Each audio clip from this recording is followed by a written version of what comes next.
Ground passers, hello. We are back again, and this time we're talking doubles. Welcome to the US Open 2025. You find us in a secret location. This is like the quietest spot on the grounds, and I'm not telling anyone where it is, except for Will. Will and then Black Spin Global are the only ones who know where this is because we can't disclose this location or all the podcasters are going to come here. But Will, welcome back. Thank you. Thanks for having me. Welcome Excited back to be in this secret location that also I did not know about, but luckily one of the doubles players showed you. So. Yes. And see what he did there? One of the doubles players showed me this location. But Will Boucek, welcome back to the podcast. You haven't been on in a while, so introduce yourself and what you do and all of your platforms. Yeah, I feel like this is the third year in a row we've done this. Yes. Yeah. Wow, look at us. So I have my own podcast, the Doubles Only Tennis Podcast. So I interview doubles players and coaches and also teach strategy as well. My company is called Tennis Tribe, which is a media and training company. So we partly cover the pro doubles tour and then also teach doubles strategy and tactics to not only club level players, but also I do some analytics work and strategy consulting for professional teams and players as well. So it's all centered around doubles and my passion and love for doubles. So watch more doubles. Watch more doubles. Which comes from this guy right That's here. So you are the person to talk about doubles. And as we're about to enter into the middle weekend of the US Open. We are recording this on Thursday. So tomorrow is Friday, which is leading into Labor Day weekend, the middle weekend. And the doubles tournament actually started today. The women started playing doubles today with a few doubles matches, and it only just ramps up from here. It's been exciting. I've been to a few of the doubles matches. The courts are packed, like jam-packed. Irani and Paolini's match earlier was standing room only. I posted a video of it on Twitter and Instagram, and I'd be interested to hear your thoughts. So they were on 13, which is not like a big court, but it was standing room only. Every seat was taken. We're in New York. They're both Italian. They were playing Tatiana Maria and somebody else. Why was it that crowded? Is Paolini that big of a star? Or did the mixed generate tons of Irani fans last week? I think I have to say the mixed generated so many Irani fans. So wow. So this is proof for what I've been preaching the last 5 years. A little bit. You market the doubles players, and guess what? Irani just got a bunch of new fans here in New York. I mean, it was totally packed. So I was at Irani and Vavasori's match against Andrei Rublev and Katerina Mukova. Okay. And it was so, people learned how to say forza. It was just forza all around. And after the match, they won it. There were all these kids who wanted Irani's signature, and she came all the way so it was the opposite side from where the umpire is sitting. And you know how short she is? She's so tiny. Yeah. So she had to climb up on where the photographers that area there are. She had to climb up onto that, reach over, and she was signing all these autographs, and they were just so happy and excited to get her autograph. That's and I was awesome. just that's a moment right there. Yeah, this is the perfect moment. Case study for why doubles can be popular. No, Paolini is popular, yes, but Sarah Irani got a lot of fans during the mixed doubles tournament. I have to say, she 100%. did. But so let's get into it. I kind of wanted to talk to you, like I always do, to kind of give people an idea of who to follow, because a lot of people come to the US Open, get it away, it's a bug, it's a bug.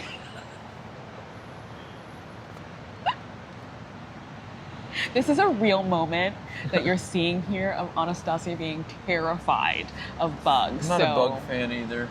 But that looks like he's over there in the mulch now, so okay. we're good. Okay, good. We're back.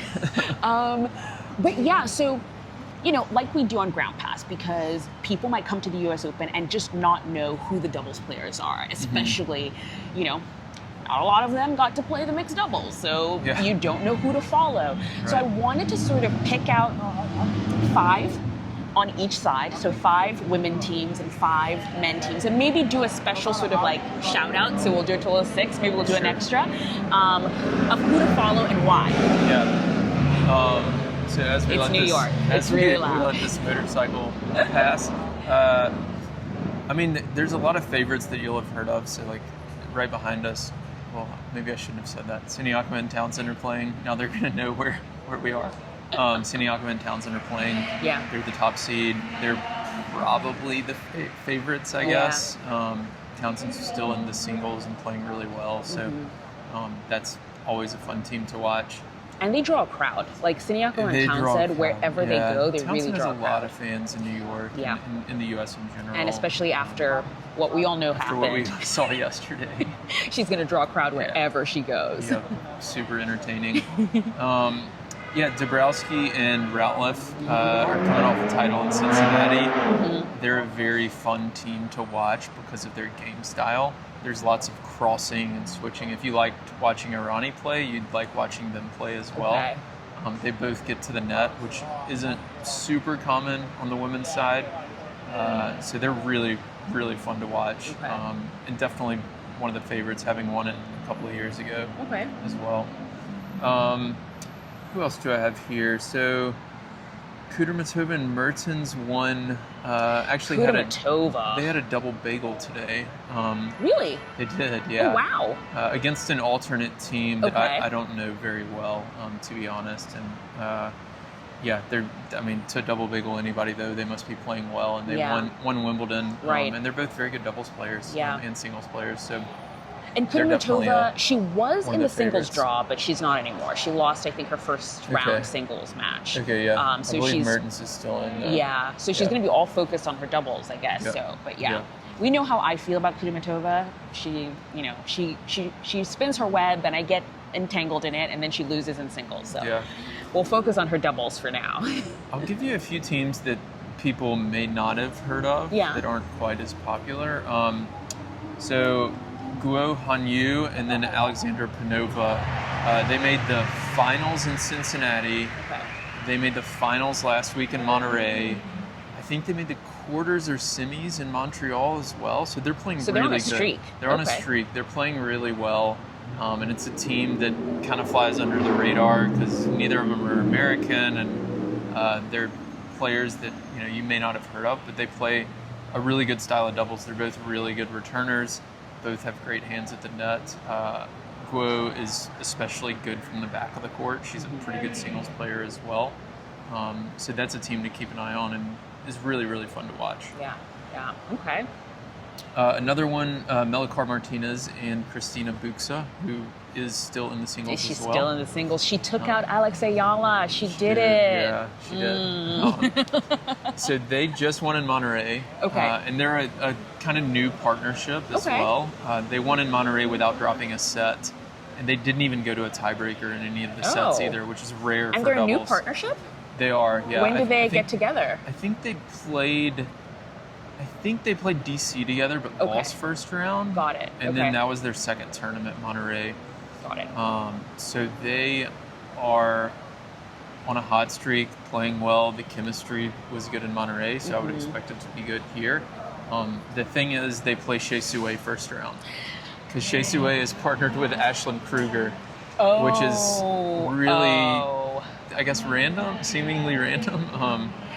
Shea Sue has, for those who don't know, because we know who Shea Sue is, but who's Shea Sue? Because she's like a legendary doubles player. Yeah, she's kind of a doubles goat of our time. She's got, I think, 9 Grand Slam titles between women's and mixed.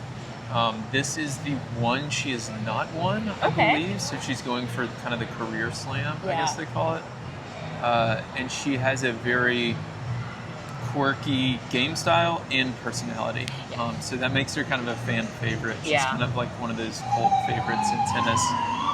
She plays with 2 hands on both sides, places the ball really well, doesn't hit with a lot of power, but you cannot overpower her. So similar to, I feel like a lot of the fans who watched Irani last week maybe saw her serve and were like, she's like me. Like, like Sue is kind of similar, not a huge serve, not huge ground strokes. she's not like us because she plays with two hands on both sides Right. and hits some of these volleys that are just insane. And I mean, neither is Ronnie, but they're both just such tacticians on the doubles court that they're super fun to watch. Okay. And then we saw Shea partner with Kruger here, so splitting with Ostapенko, which is kind of an interesting decision, and I don't have any insight on it, but Right. Okay. Shea is partnering with Kruger for this tournament, so it's going to be probably maybe the best first round matchup, or certainly one of them. Okay. I feel like you're skipping around the one doubles pairing on the women's side that everyone's already penciled in to the finals. that already won today? Yes, that already won today. Yeah, so there's this player who hasn't played in the doubles draw for a while. Her name's Venus something. What? Venus who? Yeah. Do we know her? She happened to win today with Leylah Fernandez. I know Layla. I know that one. Yeah, Leylah you know that Fernandez. one. Yes, Yeah. definitely know her. But So Venus who? Venus Williams is in the draw. Right. And she won today. Good for her. People are going to look First at time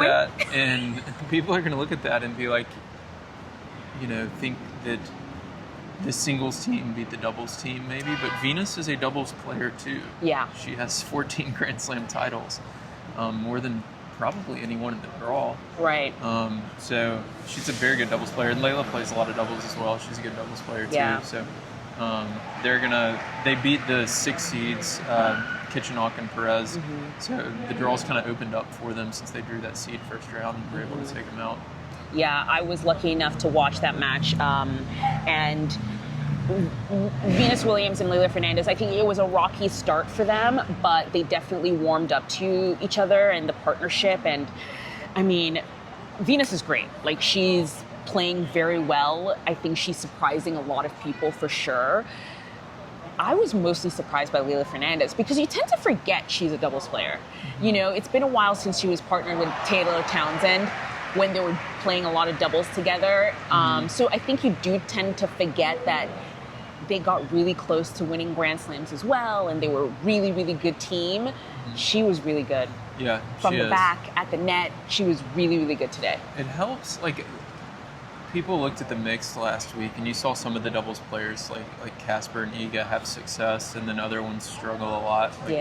At least against the doubles team, like Rybakina and Fritz. And people need to remember, when these singles players get a lot of reps on the doubles court, they improve quickly. Yeah. They start to see the court better and know which shots work and which ones don't. And Leylah's played a lot of doubles, so just by doing that, she understands the geometry of the court and how it all works. So I'd imagine they'll be, on Grandstand or Armstrong or Ash for their second round as well. Yeah. That should be very interesting. So who do you have? Do you have anybody that I left out there? Well, I call them the two teenagers, one of them is not a teen, but Andreeva Schneider. Yeah. I think when they partnered at the beginning of this year, I thought, ooh, that could be, really fun. They won their match today with ease. They just breezed through. Schneider is no longer in the singles, so again, she can kind of focus on doubles, and I think they tend to have a lot of fun together on court, and when they do, they play even better. Yeah. So they're a good team. Yeah, they're a good team that's stuck together, and they're one of the probably top 5-ish favorites to win as well. Yeah. Anything else that you didn't say? I think that's pretty much. That's most of it. Storm Hunter is back, which is nice. Yeah. She's playing with Desiree Kravchuk, so they're a fun kind of lefty-lefty combo. They're a really fun team to watch. Ina Shibahara is playing with Magda Linette, who has had some success here in doubles, and Ina's, as we know, a really good doubles player. So they're another good team to watch. That's everybody on my list, though. Yeah. Really, any of the doubles specialists, I feel like, even though a lot of people listening may not have heard who they are, go to the outside courts and just sit down for an hour and watch them, and you can get really close to the match and study the way they move and their shot selection and their court positioning. Especially if you're a player, you can learn a lot. Yeah. And it's just really impressive to see the skills at the net. Yeah. The double specific shots. you don't see in singles. Yeah. And both are great. So. Yeah, it's kind of funny that you say that. I was at Louis Armstrong for the night session yesterday, and my seat partner, because that's what actually happens at the U.S. Open, you just start talking to whoever you're sitting next to. I was with friends, but the guy I was sitting next to, we just started talking, and he's a doubles player. Yeah. And we were watching a singles match, but he just started talking about like, oh, it's interesting to watch like what shots they're doing, what shots they take and why, and the serve and all of that stuff. And, I can imagine if you're a doubles player, because that's what most people who are recreational players, that's what they're playing. You're playing doubles. Yeah. Seeing it actually in person, you can learn a lot by doing that. And if you're a ground passer and you're getting a ground pass for the middle weekend, Labor Day weekend, and into the second week, all the courts outside, what you're seeing is doubles and juniors. That's, and wheelchair tennis as well. Especially next week. Yeah, it really is. Yeah, and a lot of people think, the pro players are way better, so like how can I learn from them? But in reality, like the strategies and tactics that they use are the exact same. It all just happens much faster. So they hit the ball faster, they run faster, they are more explosive, they swing faster. Like everything happens faster. But if you took that and just slowed it down at like half speed or maybe less, I don't know how much, it would look like a club level match. Like it really does. Yeah. A lot of the same things happen, just much, much faster.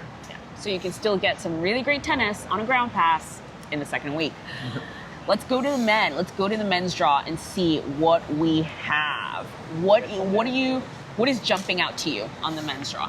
I mean, the team to beat is Cash and Glasspool. Right? They won. Like they won 22 matches in a row. They won Wimbledon.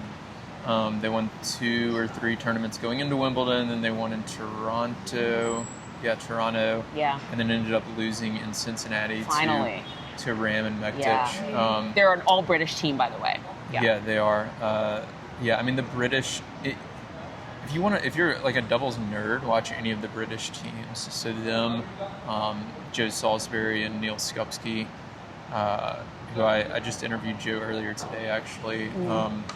And then Henry Patton, he plays with Harry Heliovara, who's from Finland, but they're another team that's kind of under the British system, and they've got Louis Caillé at the kind of top of the British men's doubles system, and they're all like, they just play so smart. Like they have a system, and you can tell they don't, rely on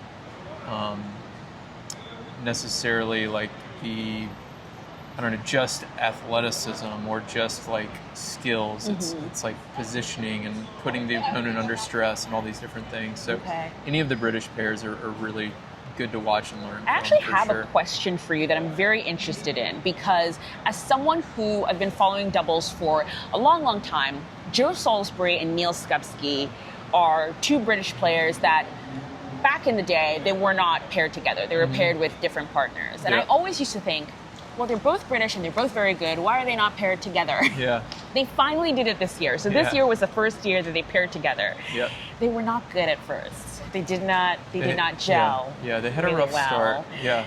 Why? I don't think there's a clear answer. I asked Joe this earlier today. Oh, really? Yeah, okay. I did. What did he say?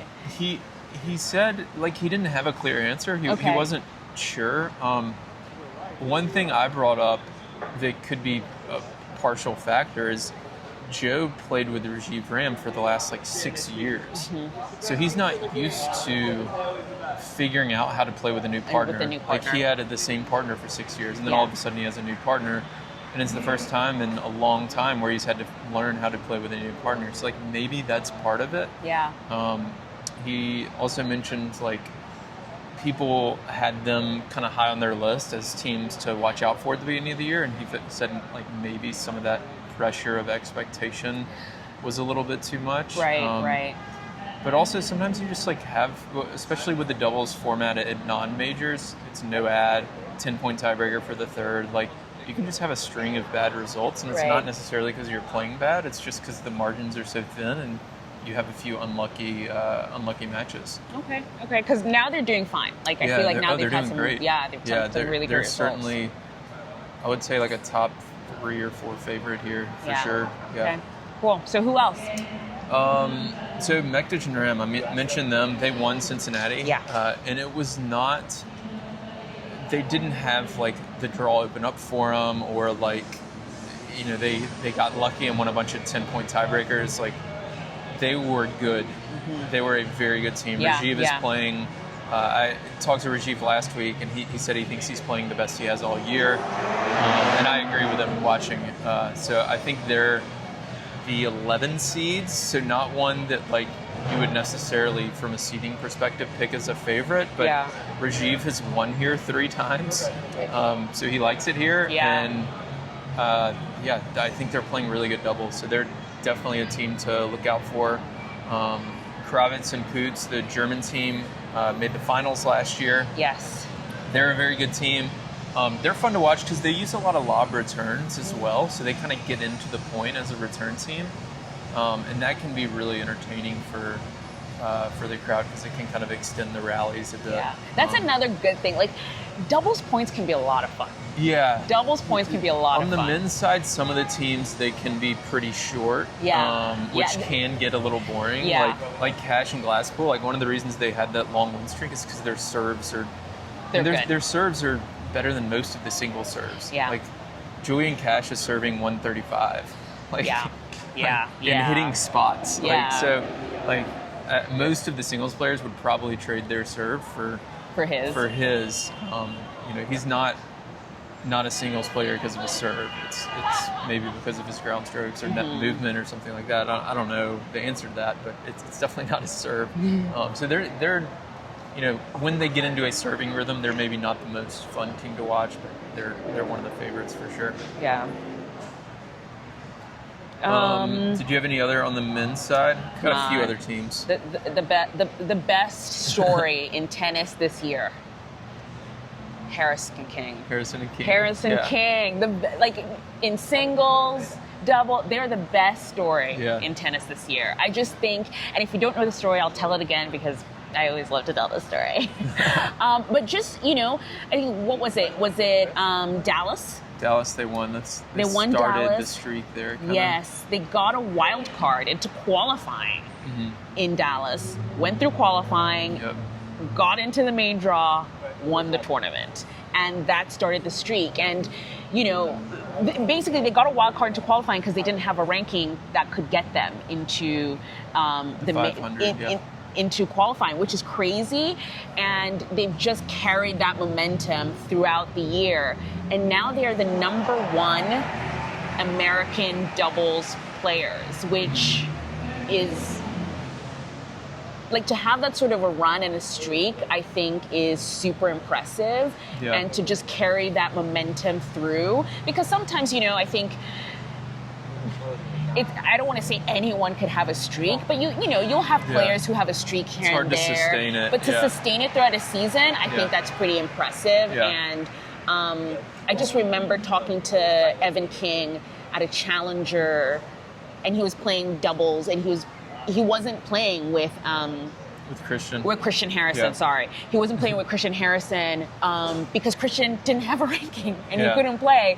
And that was in November of last year. And to see where they are now, I mean, best story. I'd have to look up where they started ranking wise at the beginning of the year. I think they were outside the top 80, maybe outside the top 100. No, they were outside the top 80. They were outside the top 80. And now they're both top 20. Yes. It's been really impressive. And I mean, they're a team to watch too. I think they're a little better on the slower courts. So they did really well at Roland Garros. Yeah, they made the semis, I think, at Roland Garros. Had a good run at Indian Wells, which are slower, hard courts.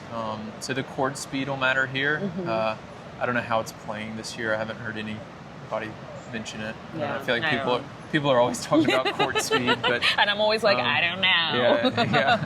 But they'll get the crowd support here, and they're a super fun team to watch. Yeah. Especially because they play a lot of 2-back when returning, so they they're a good return team. They get a lot of returns in play, and then they kind of can extend the rally. So they are a fun team to watch for sure. Yeah. Arevalo and Pavic are one we haven't mentioned. They're one of the favorites. They've had a really good year in the 1000s, and then not as strong in the majors for whatever reason. But there's no reason to think that they're not one of the favorites as well. Yeah. What about the Italians? The Italians are, a super strong team. I mean, they've made 3 major finals. They played well, I thought, in Cincinnati. And obviously, Vavasori won the mixed here last year, so he's got year? at least, last week. Oh, last week, yeah. I was thinking last week, and I said last year, but I was correct with both. Yeah. So he's, obviously played well recently here in the mix. So they're another favorite and also a fun team to watch because of their ability to return. They hit a lot of lob returns as well, and they're very quick at the net. So really good team there. Ebden and Thompson is kind of a dark horse team because Thompson won it last year with Max Purcell. Yeah. And he's a good doubles player. And then Matt Ebden won Olympic gold last year and is a good veteran doubles player as well. Are they both healthy right now? I don't know. Yeah. I'm not sure. Because Thompson lost singles yesterday. Okay. And I don't know if he's completely healthy. Okay. And then I watched Ebden in City. Yeah. And I was like, oh, interesting. He's been playing. Yeah, he's been playing. He played in Winston-Salem last week. I saw him earlier today. And I didn't ask him if he's healthy, but I don't. Yeah. They're definitely a team to watch because I saw that and I was like, ooh, Thompson was in the finals last year. Yeah, and won. Matt knows how to play doubles. Yeah. I mean, he's a very strong doubles player. Yeah.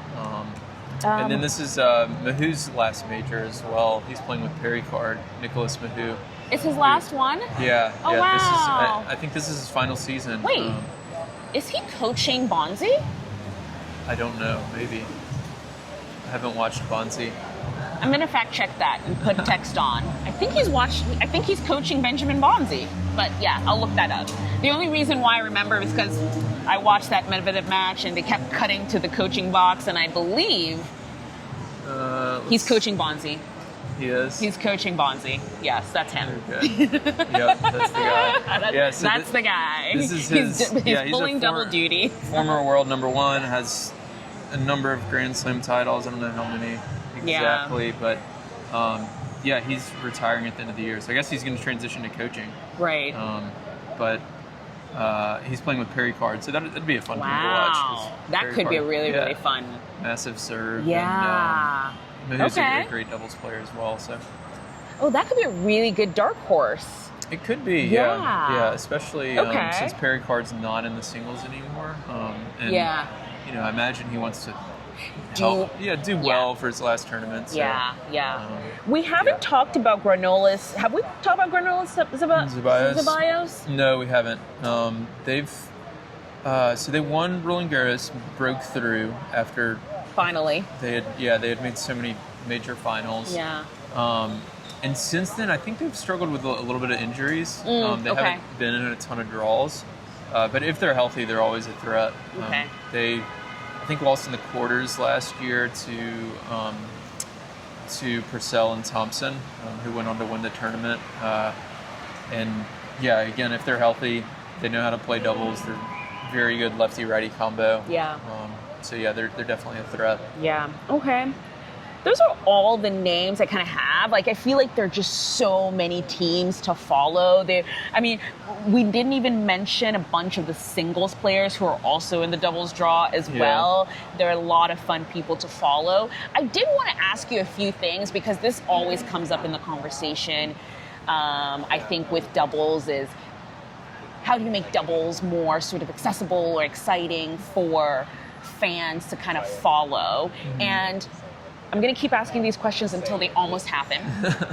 Because I see, for example, the Italians, Vavasori and Bolelli. They wear the same outfit. Yeah. And I love it. I like it too. I love it. I like they it too. They wear the same outfit and the same hat. And the way you know which is one wears his hat forward and the other one wears it backwards. But you know what would be cool? They don't look the same either. No, they don't. They also don't look the same. One's like way taller than the other one. But you know, I'm just saying. Yeah. What if their names were on the back of the shirts? Yeah. They You know should what I mean? do that. No, they What if should it do said that. Vavasouri and Bolelli? Yeah. Just saying. They Just should saying. do that. Who do I call? Who should I call? ATP? Do I call the ATP? I don't know. I don't think that.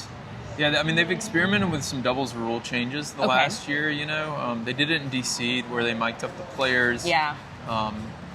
They've tried like shorter formats and different things. Like Because even shortening Gabby Dabrowski and her partner, they wear the same thing too.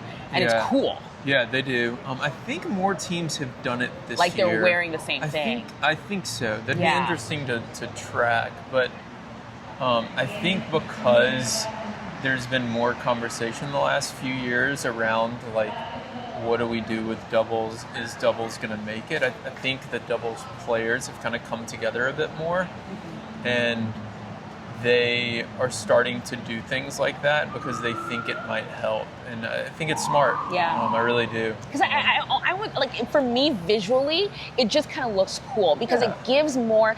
Doubles is the one place in tennis where it feels like a team sport. Yeah. You know, well, so is, yeah. even putting that uniform. Yeah. It gives that appearance of a team vibe, Yeah. and you kind of get into sort of that, oh, I'm rooting for a team. For the yellow team or the blue team. And the blue team, and I think that kind of helps the situation. What would also help even more is the names. Like, if they had names on the back of it, I feel like it could almost do that. We got to talk to Matteo Arnaldi at the City Open, and so he trains in this jersey that his sponsor, Emporio Armani, weirdly, makes for him. It has his name on the back, but it's only just a training jersey. Yeah. And every time I see him in it, I'm like, oh my, why? Because they make. There might be a rule against it right now. Oh, really? There might Interesting. be. I don't know. I'd have to ask. I'll ask somebody and get back to you on that. But you know, again, I'm just thinking of things that would maybe just to help, because I can imagine the casual fan going to a doubles match. Oh, I hear it. Not knowing, and they're like, wait, who's who? Which one is Gab? I hear it a lot. Yeah. Like, I'm sitting in the stands and I'll hear the people behind me talking and be like, wait, which one's Vavasouri? Like, they don't know. Yeah, they don't know. So, like, that obviously would help.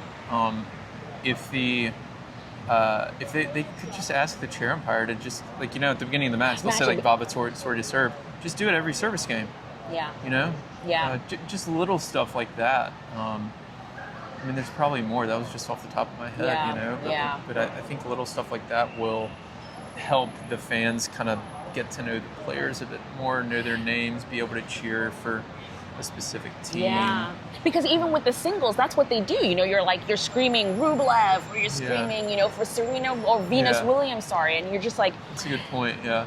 Because you know the name, you can kind of attach yourself to the person. Yeah, it's a start. I mean, we just, to kind of circle back, we just saw the court with Paolini and Urani and how crowded it was and how many fans she was able to get last week. And like, it's because those people know her name now and got to watch her play. And if we can get more of that for the doubles players, then it clearly works. Yeah. And it was, you know, and almost like a narrative formed around her, because then the narrative 100%. became like, oh, all these guys can't return or serve. And, you know, it was like, it became a plot point. It's a story, You know? Yeah. And I think little things like that can definitely help popularize doubles. Yeah, ultimately people latch on to like personalities and stories. Yeah. Right? And the two are, there's overlap between the two, but that's what you need. Yeah. And that's what currently the tours and the tournaments are not really providing a platform for doubles players to be able to have some of those storylines and to have their stories told. And it's starting to get better. I think, you know, the mixed was so singles heavy this year for lots of reasons that I understand, and then hopefully next year we can get more doubles teams in that, and then it's kind of a transition. Do you know what my idea is? What's what I really idea? want to happen? I do want to know this, yes. I really want them to do singles against doubles. Like just go all out. First round, Like, just- everyone is singles versus doubles. No, like literally just like the whole idea is, well, yeah, like the whole idea of the whole tournament is mix like singles pairings against doubles pairings. Yeah. Battle to the death. Let's go. Like just, if you're going to go all in with it, let's just do it. So would you do it where every single first round matchup is singles versus doubles? Yes. Or would you do two halves, a singles and doubles half, and then they meet in the final? Ooh, I see what you're saying. So it guarantees A singles teams a in the single final. and doubles team in the final. Yeah. Ooh, I see what you're saying. I think the second one is the one they'd have to do for TV. Yeah. Because if they do it the first way, ESPN's going to be upset if it's 4 doubles teams in the semis. I see what you're saying. And based on this tournament, it might be 4 doubles teams in the semis because they're better at doubles. I actually like your idea because it guarantees a singles and a doubles team in the final. Yeah. Because that's what I want. I mean, the thing, I like it too. I prefer the first one just selfishly because I just want to see the doubles teams just all get to the semis and not. But also, I get why they can't do that. But here's the thing, though. I actually don't think that is guaranteed because singles players are going to be butthurt and they're going to try. They're going to work hard. I'm not saying they didn't try because I was actually surprised by how hard they were Well, the trying. prize money was real for this one. It's not usually. $1 million. It's bigger than any doubles tournament all year. Yeah. It was the biggest doubles tournament of the year. Yeah. So it was 2 days. It sets to 4. Yeah. Yeah, and I don't know. I was actually surprised by they were trying. Like that wasn't like Stars of the Open. Yeah. That was not Stars of the Open. Yeah. People were trying to win a tournament. Yeah. Well, so we see I don't think it would guarantee actually that it would wouldn't be all. It might not necessarily be 4, but it'd be minimum 2 doubles teams in the semis. I would guess probably 3. Right. And maybe 4, somewhere in there. I mean, the doubles, unless the singles players like decided to train for 3 months, right, for this doubles tournament, which they're not going to do. They can't really. But we see them try in like the Olympics, and last year it was in the men's side. It was 2 doubles specialist teams in the finals, and then Tommy Paul and Fritz won bronze, but they only played 1 doubles specialist team before the semifinal. Yeah.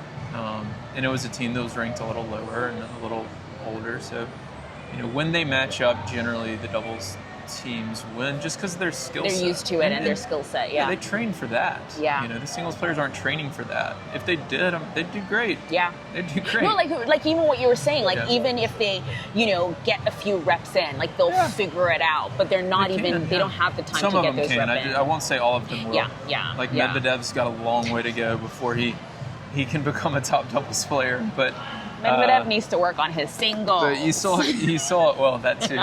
But you saw Casper, like if Casper dedicated himself to doubles, like he'd be one of the top players for sure. He's a really good doubles player. So. Right. Anyways, it's it'll be interesting to see what changes they make next year. When I was thinking about it, like I was literally thinking like WWE, like lights, like just go full. They could. Part of me doesn't like driving a wedge between the two. I know. But I'm conflict avoidant and I'm really oversharing here.